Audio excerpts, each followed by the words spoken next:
कराची में मामूली बारिश के बाद मुख्तलिफ शाहराहों पर पानी जमा होने से ट्रैफिक की रवानी मुतासर, करंट लगने के वाक़यात में एक शहरी जाँ बहक हो गया।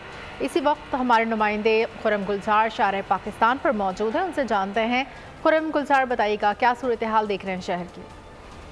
जी बिल्कुल, शहर में कई रोज से जारी शदीद गर्मी के बाद आज बारिश ने मौसम खुशगवार कर दिया है, लेकिन अब भी हम देख रहे हैं कि मामूली बारिश के बाद जो है वो हफ्स बरकरार है और शहर के जो मुख्तलिफ इलाके हैं वहाँ बारिश के बायस जो है वो पानी जमा हो गया है। जो मेन शाहरा है, जो कि सड़कें टूटी हुई है, वहाँ पर पानी बढ़ जाने के बायस ट्रैफिक की रवानी जो है वो शदीद मुतासर हो रही है। इस वक्त में मेन शाहरा है पाकिस्तान लियाकताबाद में मौजूद है और मेरे रकम में देख सकते हैं काफी बड़ा ये गड़ा है जहाँ से ट्रैफिक को गुजरने में शदीद दुश्वारी का सामना करना पड़ रहा है। साथ ही शहर के मुख्तलिफ इलाकों की बात करें तो शहर के जो मुख्तलिफ इलाके हैं, गुलशन इकबाल ब्लॉक 10 मेन राशिद मनास रोड पर जो है वो एहतजाज के बायस ट्रैफिक वहाँ पे जाम हो गया है।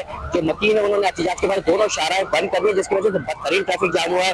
गुलशन इकबाल नीपा चौड़े में राशिद मनास रोड जो है वो इससे शदीद मुतासर है। साथ ही मारीपुर रोड पर एक ट्रॉलर खराब होने की वजह से ICL चौक के करीब जो मेन मारीपुर रोड है वहाँ भी ट्रैफिक जो है वो शदीद मुतासर है। ट्रैफिक की रवानी जो है वो शदीद मुतासर हो रही है। साथ ही जो बारिश के बायस शहर में 2 हादसा रोनमा हो चुके हैं अब तक, जिसमें सुरजानी टाउन L1 में घर की दीवार गिरी है जिससे एक शख्स जाँ बहक हुआ है। उसी तरह सुरजानी टाउन का एक और इलाका है जहाँ सब्सक्राइब करें और बेल दबाएं ताकि कोई खबर रह न जाए।